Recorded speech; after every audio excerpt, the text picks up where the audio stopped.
WhatsApp guys, welcome back once again. दोस्तों, कहानी की शुरुआत होती है मिस्टर ली नाम के एक आदमी को दिखाते हुए जो जेल के बाहर किसी को लेटर भेज रहा था, लेकिन पैसे ना होने के कारण वो अपने हाथ से ही एक लेटर स्टैम्प बना रहा है। ली का बनाया हुआ स्टैम्प इतना रियल था कि जेलर भी उसे नकली स्टैम्प को पहचान नहीं पाता और इसी तरह उसका लेटर बाहर चला जाता है। अब आप समझ गए होंगे कि ली कितना बेहतरीन आर्टिस्ट है। अब उसके ऊपर इल्जाम है कि वो नकली नोट को प्रिंट करके मार्केट में सप्लाई करता था। पुलिस को ये तो श्योरिटी थी कि ये काम ली ने किया है, लेकिन इस काम के दौरान जो चोरियां और मर्डर हुए थे उन पर ली कहता है कि वो उसने नहीं बल्कि आर्टिस्ट ने किया है। जिसके बाद ऑफिसर ली को सच बताने के लिए कहता है कि आर्टिस्ट कौन है, लेकिन वो ये बताने में बहुत डर रहा था। तभी वहाँ युआन नाम की एक बहुत ही फेमस पेंटर आती है जो कि ली का बेल करवाना चाहती थी और उसके लिए युआन ने बड़े ऑफिशियल के सिग्नेचर भी लाए थे, पर ली का बेल पॉसिबल नहीं था क्योंकि उसे जिस आर्टिस्ट के बारे में पता था उसने ऑफिसर को उसके बारे में अभी तक बताया नहीं था। जिसके बाद युआन कहती है कि वो ली को इस चीज़ के लिए कन्विंस करेगी और फाइनली बेल पाने के लिए ली आर्टिस्ट के बारे में बताने का फैसला करता है और शुरुआत से कहानी बताता है। अब ली बताता है कि ये काफ़ी समय पहले की बात है जब वो और उसकी लवर युआन दोनों एक साथ कनाडा में अपनी पेंटिंग बेचकर गुजारा करते थे। युआन जो कि बहुत ही अच्छी क्रिएटिव आर्टिस्ट थी, उसकी पेंटिंग काफ़ी लोगों को पसंद आती थी, लेकिन वहीं दूसरी तरफ ली सिर्फ फेमस आर्टिस्ट की मशहूर पेंटिंग को कॉपी करता था, जिस वजह से उसकी पेंटिंग को कोई पसंद नहीं करता था। लेकिन दोस्तों, यही ली का टैलेंट भी था। अब ली किसी भी पेंटिंग या सिंबल को देखकर हूबहू उसके जैसे ही पेंटिंग बना सकता था जो कि देखने में बिल्कुल असली लगती थी। अब ऐसे ही दोनों अपना गुजारा कर रहे थे, लेकिन एक बार इन्हें अपनी पेंटिंग को गैलरी शो में करने का मौका मिलता है, जिसमें भी ये लोग योन की पेंटिंग को पसंद कर रहे थे और ली की पेंटिंग की बात भी नहीं कर रहे थे। लेकिन तभी वहाँ एक आदमी आता है जो सबके सामने ली की पेंटिंग का मजाक उड़ाना शुरू कर देता है और कहता है क्या इस पेंटिंग के आर्टिस्ट का नाम चोर है जो फेमस पेंटिंग के आइडियाज को चुराता है। और इस बात से युआन गुस्सा हो जाती है। उसने उस आदमी के ऊपर पानी फेंक कर उसे वहां से भगा दिया था। अब ली को यह बात सही नहीं लगती, इसलिए वो भागते हुए उस आदमी के पीछे जाता है और युआन की गलती के लिए माफी मांगता है। और इस पर उस आदमी ने कहा कि ये सब मैंने जानबूझकर किया था, मुझे तुम्हारे टैलेंट के बारे में पता है और मैं चाहता हूँ कि तुम मेरे साथ मिलकर काम करो। जिसके बाद ली और उस आदमी के बीच काफी बातें होती है, जिसमें ली अपनी डिटेल वाली पेंटिंग की काफी बातें उसे बताता है जो कि उस आदमी को बहुत इम्प्रेस करती है और वो ली को अपने सीक्रेट प्रोजेक्ट में रख लेता है। इस आदमी का नाम सैंग था, जिसका दूसरा नाम आर्टिस्ट भी था।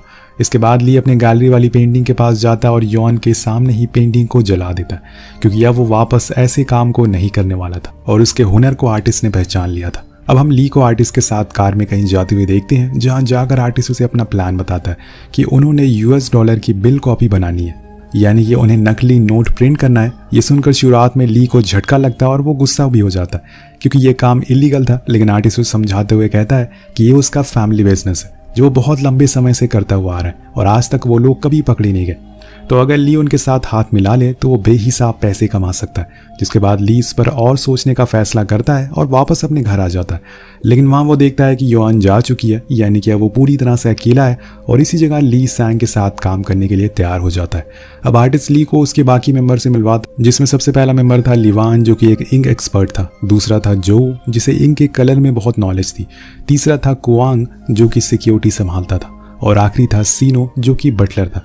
अब इन सबको मिलकर $US की हूबहू कॉपी बनानी थी और ये सब लोग ये हांगकांग में आकर ये काम करने वाले थे, जहां इनका एक सीक्रेट फैक्ट्री भी था जिसमें ये सब काम करने वाले हैं।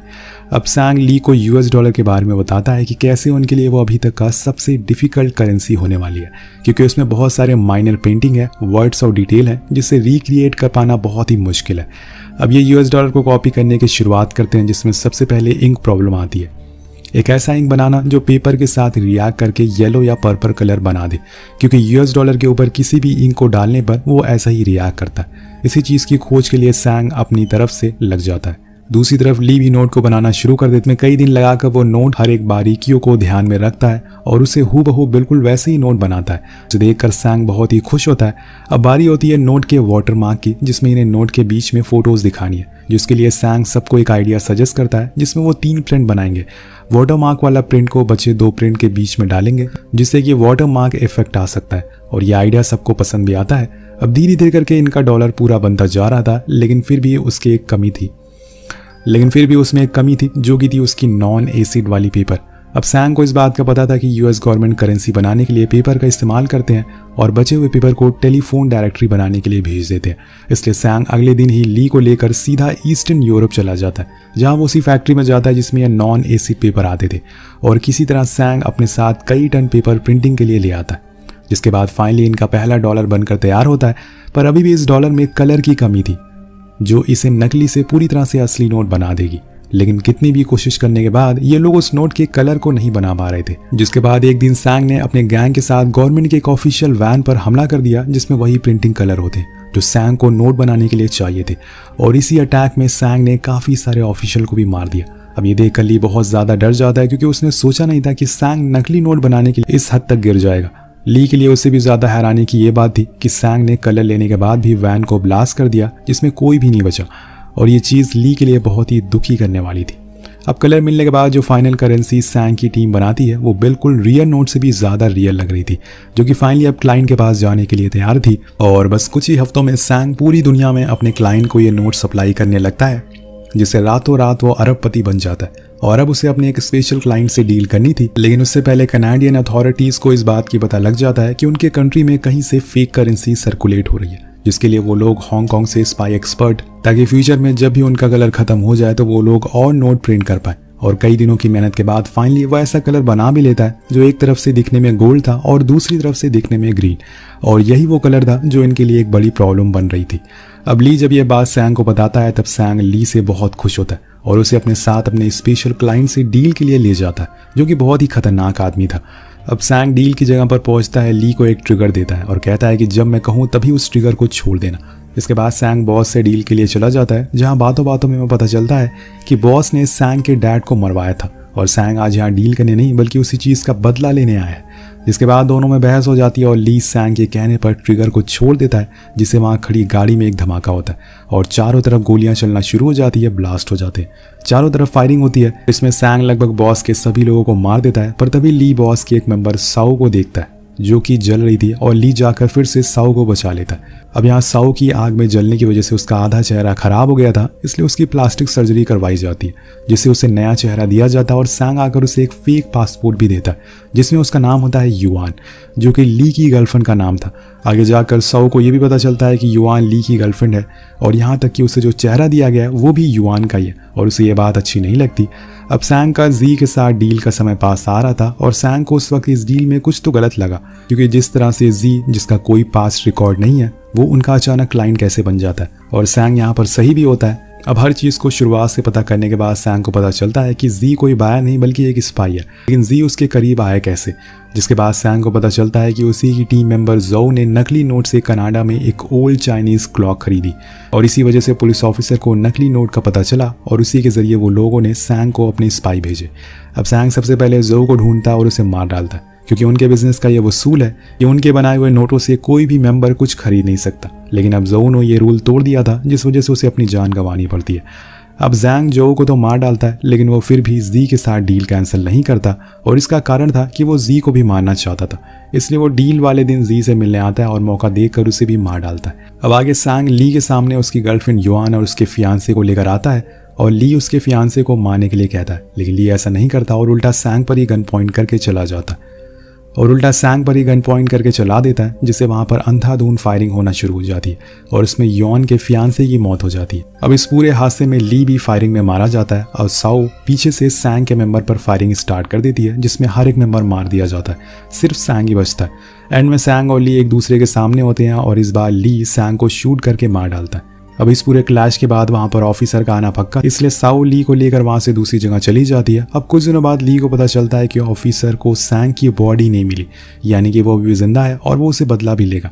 ली को यह भी पता था कि अगर सैंग जिंदा है तो वो युआन को भी नहीं छोड़ेगा, इसलिए ली युआन के पास जाने का फैसला करता है। लेकिन सफर के बीच में ही ऑफिसर को पता चल जाता है कि उसके पास फेक नोट है और उसे गिरफ्तार कर लिया जाता है। अब जाते हुए ली जब रोड की दूसरी तरफ देखता है तब उसे सैंग मुस्कुराते हुए दिखता है, यानी कि सैंग जिंदा था और वो युआन से बदला लेगा। अब कहानी फिर से प्रेजेंट में आती है, जहां ली ने ऑफिसर को आर्टिस्ट के बारे में बता दिया था। ऑफिसर के पास अब स्केच भी था और वो कैसा दिखता है उसे ये भी बताता, जिसके बाद ली को छोड़ दिया जाता है। अब ऐसे ही कई दिन निकल जाते हैं, लेकिन आर्टिस्ट नहीं पकड़ा जा रहा था। पर एक दिन ऑफिसर वू को आर्टिस्ट जैसा ही दिखने वाला एक ऑफिसर दिखता है, जिसे किसी तरह से पकड़ लिया जाता है। जिसके बाद सब लोग ये होप कर रहे थे कि यही ऑफिसर सैंग यानी कि आर्टिस्ट है, लेकिन वो ऑफिसर कहता है कि वो बस एक पुलिस वाला है और वो लोग चाहे तो इस चीज़ को वेरीफाई भी कर सकते हैं, और होता भी ऐसा ही है। वो ऑफिसर एक नॉर्मल ऑफिसर होता है, लेकिन फिर ली ने जिस आदमी का चेहरा बताया था वो कौन था, और यहाँ पर खुलता है मूवी का मेन प्लॉट। असल में आर्टिस्ट या सैंग ऐसा कोई आदमी था ही नहीं, ये सब बस ली का बनाया हुआ प्लान था। ली ही वो था जिसने फेक करेंसी प्रिंट करने का प्लान बनाया, उसने पूरी दुनिया में सप्लाई किया और जितने भी लोग इसमें मारे गए उन सबको ली ने ही मारा था। आर्टिस्ट जिसका चेहरा ली ने ऑफिसर को बताया था वो उस ऑफिसर का चेहरा था जिसने ली को एयरपोर्ट से जेल लाया था। अब वो इस बात को समझ जाती है और वो सीधे ली को फिर से पकड़ने के लिए निकल जाती है। दूसरी तरफ हम ली और साओ को देखते हैं जो फिलीपीन जा रहे थे, लेकिन तभी बीच में बोट रोक कर साओ कहती है कि उसे पता है कि ली उसे नहीं बल्कि उसके ऊपर लगे युआन के चेहरे से प्यार करता है, लेकिन वो ली के साथ ही रहना चाहती है। तब तक वहां पर ऑफिशियल आ जाते हैं जो कि ली के बोट को चारों तरफ से घेर लेते हैं, पर यहाँ साओ का कुछ और ही प्लान था। साओ ने पहले ही बोट पर बॉम्ब लगा लिए थे और ट्रिगर दबाते ही पूरी बोट धमाके से फट जाती है और साओ और ली दोनों की वहीं मौत हो जाती है। अब कहानी की एंडिंग में हम वू को असली युआन से मिलते हुए देख, जहां वो ली की फोटो दिखाकर उससे पूछती है कि क्या वो इस आदमी को जानती है, जिस पर युआन कहती है कि हाँ वो इसे जानती है और वो एक समय पर उसका बॉयफ्रेंड था, लेकिन ये बहुत पहले की बात है। और इसी तरह से ये कहानी यही खत्म हो जाती है। तो आपको कहानी कैसी लगी नीचे कॉमेंट करके जरूर बताएगा। मिलते हैं अगली वीडियो में।